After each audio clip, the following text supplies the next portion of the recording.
Hello everyone, welcome to my YouTube channel. My name is Tamara Ajasa. Thank you so much to my returning subscribers.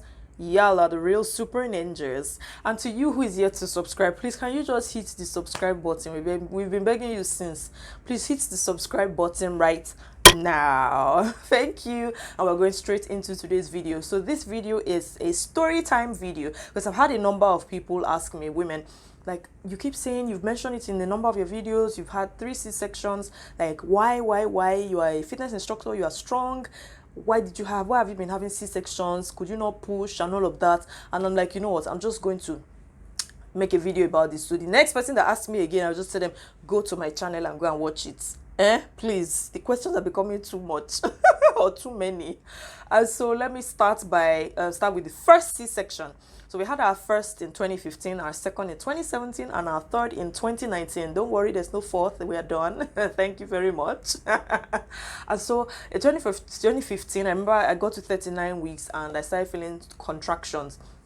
And in my mind, I thought those contractions were strong enough. So I called the doctor. It was early morning. It had started the night before, which was 21st of December. That started the night before. And, you know, it started getting stronger. I had this contraction timer app on my iPad then. So I was like, look, this has got to be it. But, you know, I wasn't feeling pain or anything. But quite frankly, to be very honest, I was not expecting to feel pain because I had really read Supernatural Childbirth.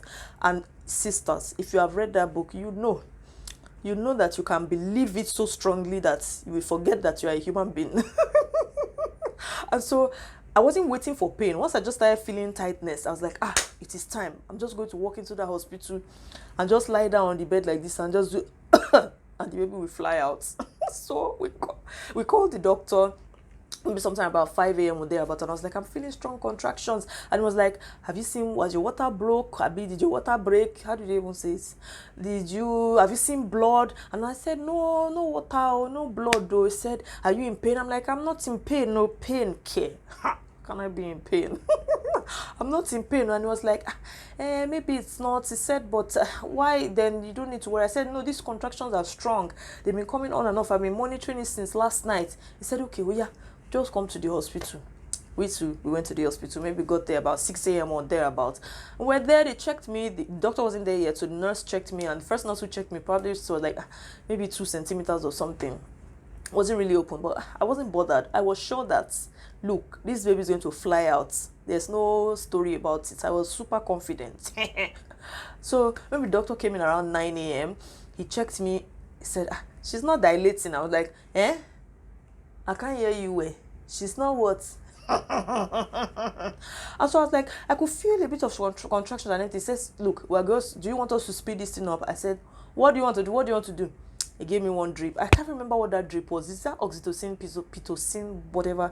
I don't know. Gave me the first drip. Yes, the contraction got a bit stronger, but it still was a bit irregular. They gave me a second drip. I think at this time my husband had to go to court on the island. We're on the mainland. And so he was like, let him quickly rush to court and then he will come back. So he had gone to court and then eventually he came back maybe about early afternoon thereabout, and he still saw me there like nothing's moving, nothing's happened. They put drip and I'm just like, yeah, I can feel a bit of contractions and all that. Now when it was getting to about 1 p.m., 2 p.m., 3 p.m., the doctor was like, look, we either send you home or we just, did he even say send me home? I honestly cannot remember. Maybe he did, I can't remember. Was like, oh, we just do surgery. When he mentioned surgery, I said, God forbid me surgery. No, it's not my portion. I will deliver like a Hebrew woman. Ha! What are you telling me? I was so confident. We're there. Dilation did not dilate. The contraction started getting stronger. But in all honesty, it wasn't as bad as, you know, when you watch pregnancy, delivery and all, and the women are screaming. It's like the world is coming to an end. So maybe indeed I was not really in labor because I wasn't even dilating in the first place. But you know, it just so happened that I just thought it was time and I carried myself to the hospital. And maybe it wasn't. Well, it's God's timing. It's always God's timing. It's perfect time. And so when it was getting to like 3 p.m., 4 p.m., the doctor said, you know what, we're going to have surgery. because you're just here, you've been here all day, you're not dilating, the contractions you say is irregular, is this and that, then we'll just bring out the baby. And I was like, what? It was like when he just said that, bring out the baby, the pain started coming. I started feeling the pain small. And I'm like, he was looking at me, the doctor was looking at me like, you have not felt anything. If you are really ready to give birth, you will feel it very well. You'll be the one begging me to bring the bring the surgical knife. When it was getting to like, it had already, I think it was about 4 p.m. I was like, my husband, I think it was actually my husband and the doctor, they were talking, were like, they're going to do this surgery, so they brought the paper for my husband to sign. I was still touching my husband like, no, I'm not doing surgery. But the pain was starting to set in small. I don't think my husband even listened to me. He just signed this in, and the doctor was like, after a point, I was like, get this baby out. Right? Guess what? He now said the anesthetician, how do they pronounce that word? She's not around, they've called her to come. I'm like, now that the pain has started to enter, and I'm now looking forward to doing that surgery so that this baby can come out and free me, you are now telling me the anesthetician is not around. They said they were calling her, she's stuck in traffic, she's on her way. It was me that was saying, get this baby out. Get this baby out. Get this baby out. I was like this. The doctor was just like, you have not felt anything. People that give birth, they know what they feel. You have not felt anything. And yeah, do you know this drama? You would have removed your clothes by now. Eventually she came and brought out the baby. It was like 5:17 p.m. exactly that brought out our first son. And the funny thing, what they now found, in fact, when they cut me open, they saw that the cord was wrapped round, and the baby even came out a bit blue. He came out a bit blue because, I don't know, maybe trying to force the baby to come out, maybe the drip or whatever, trying to induce the baby to come out fast, and the cord was tied around his neck. He couldn't, I don't know how to describe it. It's not like maybe there was shortage of oxygen or whatever. I don't know what it was, but he came out a bit blue, and they saw that the cord was wrapped around the neck. And I'm like, wow, seriously? Lord, thank you so much. Like, oh wow. Now, second baby, I took in when our first was 9 months. Yes, so we had our second born when our first one was 18 months old. And so this time around, I was like, you know what, I'm going to believe God and trust God to be able to have a VBAC. That's a vaginal birth after C-section. And it's very possible. Women do it. Maybe not too common, but women do it. And so I planned for that, and I kept praying, trusting God and all, because look, it took me a while to really actually settle in my mind that there was nothing wrong with having a C-section. Like, surgery is better than tragedy at the end of the day. And most important thing is that you and the baby come out of that hospital alive. It's not a competition of, who pushed the baby out fast, who did the Hebrew woman way, who did this and that. Let's not even talk about that Hebrew woman. Let's not go into that. But like, it's at the end of this, like, what's the big deal? It took me a while. I'm saying it now, but trust me, it didn't go down so easily. And then comments from women, like mothers, not my age mate mothers. You understand what I'm saying? Like, you don't fit push. They didn't allow you push. CS. I know when people give those type of comments, you feel like, I wish they were younger than me so I can just give somebody a huge jab. Like, those comments, they didn't even realize that when they were making those type of comments, it was weighing me down. I mean, you literally come and visit somebody in the hospital, and what you are saying is, you couldn't even push. I'm like, why would women be like this? Why? Anyways, with our second, and so I really trusted God to be able to know, like, this is really it, and not like I'm feeling one small contraction and saying this is time to go to the hospital. And so with our second, middle of the night, around 3 a.m. I woke up to pee, and then I got up, I peed, I went back on the bed. I was 39 weeks. I got up. I actually wanted him to come. Yeah, I wanted him to come on my husband's birthday, which is July 5th. And July 5th, he was 38 weeks, which is not bad. But I did everything. I ran up and down the stairs. I was jumping up and down. The baby still refused to come down. And so I'm like, you know what, whatever. Exactly a week after, on the 12th, in the middle of the night, I woke up to pee somewhere around like 3 a.m. After peeing, I went to lie on the bed. As I laid down, I just felt a gush, like, psh, and I looked and I saw water, and I'm like, oh, this is what they call water breaking. With the first, I didn't even know when they broke my water, or if water broke or anything. I had no idea. And I was like, wow, so this is what water breaking is. I was so happy. Oh my God, it was like breakdance into praises, like, thank you, Jesus, you have done it. Now I know I'm going to the hospital, and I will just sneeze and the baby will come out. So I woke my husband up. I was like, water, water, water. So we called the doctor, and he was the same doctor. And he was like, okay, water broke. Fine. Are you feeling any pain? I said, no. He said, and there's no problem. Just chill a little. This 3 a.m. Chill a little till maybe about 6 a.m. or thereabout, or 7 a.m. I'm like, okay, fine. I did not agree. But like 4 a.m. I was telling my husband, I think this thing is stronger. I think this thing is stronger. This baby is coming out now. Let's go. Let's go to the hospital. We called the doctor back. The doctor was like, yeah, you can go to the hospital. He's not there. Like, he wouldn't be there, but obviously there'll be nurses and all. We got to the hospital. We bundled our 18-month-old son. We strapped him in his car seat, and then we drove to the hospital. We got there, they checked me, and guess what? 2 centimeters. And the nurse looked at me like, ugh. Because all the drama I did, I had towel all over my body because the water just kept gushing and gushing. And I went in like, I'm ready to give birth. So the look on her face like, she laid me on the bed. Oh, it was a female doctor actually that checked me, but the nurse was there. So when my doctor came in, usually about 9 a.m. he came in and he checked me and was like, which 2 centimeters did the other doctor see?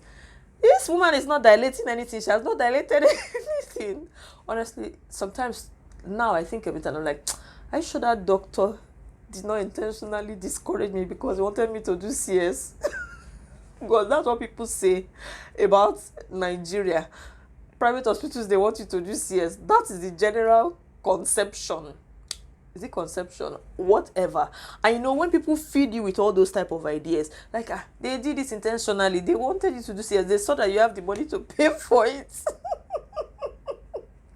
But anyways, it has happened. There's no big deal. My children are alive and well. I am alive and well. It is fine.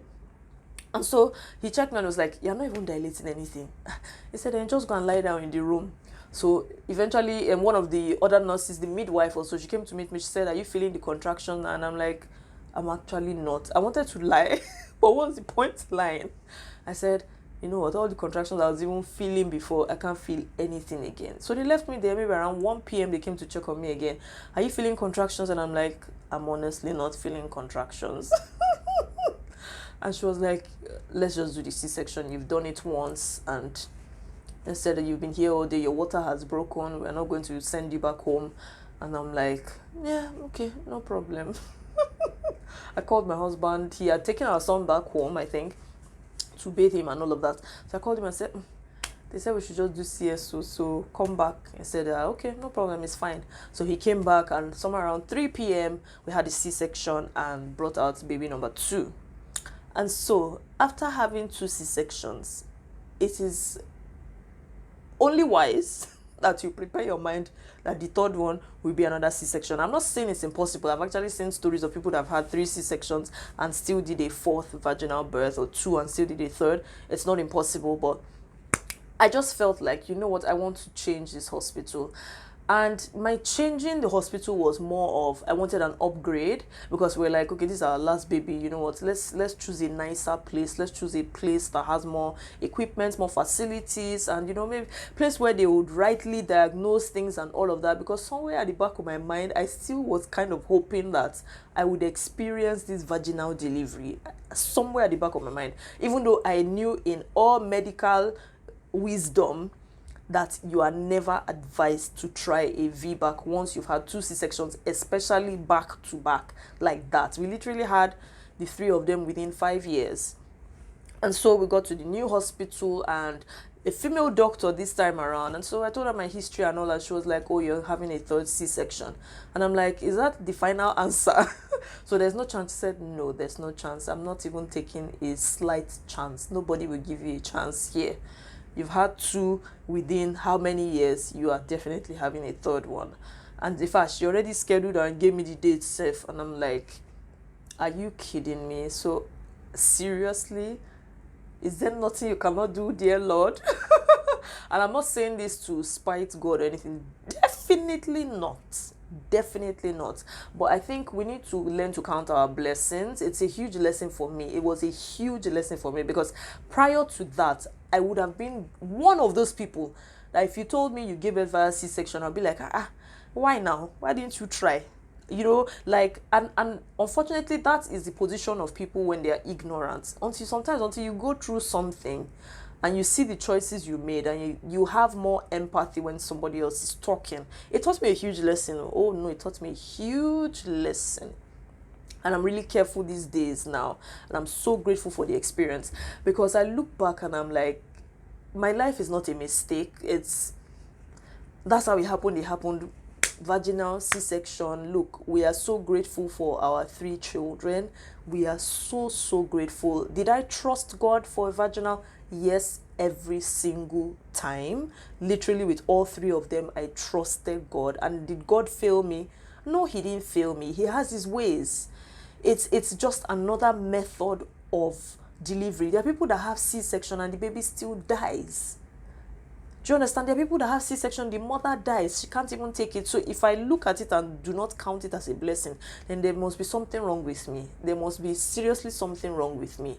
And I just said, let me tell this story because it's like, oh, yes, you might say, oh, she wasn't strong enough the first time. That's why, whatever. If I could rewrite the events, maybe by the 3rd time I had a little bit more knowledge of what exactly to expect before I start claiming that I am in labor. You know, and also to understand that the way God does his things, just leave it for him. Because if I just look back to our first son's case, God forbid I tried to push him out with cord wrapped around his neck like that he was even already blue and he hadn't even fully engaged in the pelvis. He hasn't fully descended and he was already turning blue in my tummy. God forbid if I had pushed him out and I wanted to claim all strength and all power and all of that. What would I have been saying by now? Like that I use my hand to destroy my own. God forbid. And so I'm not saying this for you to make up your mind and say, you know what, I can never do it. No, definitely not. People have vaginal deliveries, sweet vaginal deliveries daily. Don't even be deceived. People do have pain-free vaginal deliveries. And I even have a friend, a very close friend, as she gives birth in 15 minutes. Her first child was 15 minutes. The second one, I think she said was maybe 10 minutes. They literally drove her to the hospital. And from the park, they were carrying her up like the baby was almost coming out. And that same day she woke up, she was already up and doing and calling everybody. Her 2 children. So I know that it is very, very possible for people to have that experience that is described in the Supernatural Childbirth book. And yes, if you intend to be pregnant, even if you're not yet pregnant, you should read that book. But read it with wisdom. Read it with wisdom. And at the end of the day, know that your own case is individual to God. And whatever you know is the best thing to be done at the moment, that is what you should choose. Don't try to prove any point, okay? Do not try to prove any point. It will not do anybody any good. Yeah, and if you are pregnant and you're soon to deliver, you're watching this, I wish you safe delivery.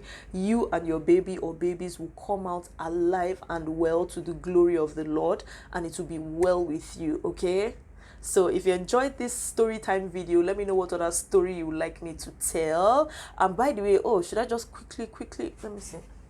Let me just quickly mention, out of all three, the third time around, and by the way, when they do C-sections, no matter how many times you do it, I don't know, Sha, but I think no matter how many times you do it, it's the same spots, because mine is the same spots that they kept cutting and cutting over and over. But the third time, maybe it's a different hospital, different doctor, so it took a bit longer than the previous times. The other hospital, the same doctor did it twice, and look, the baby was out in like 15 minutes, and less than 15 minutes, what are you saying? And I came out of that theater maybe less than 45 minutes.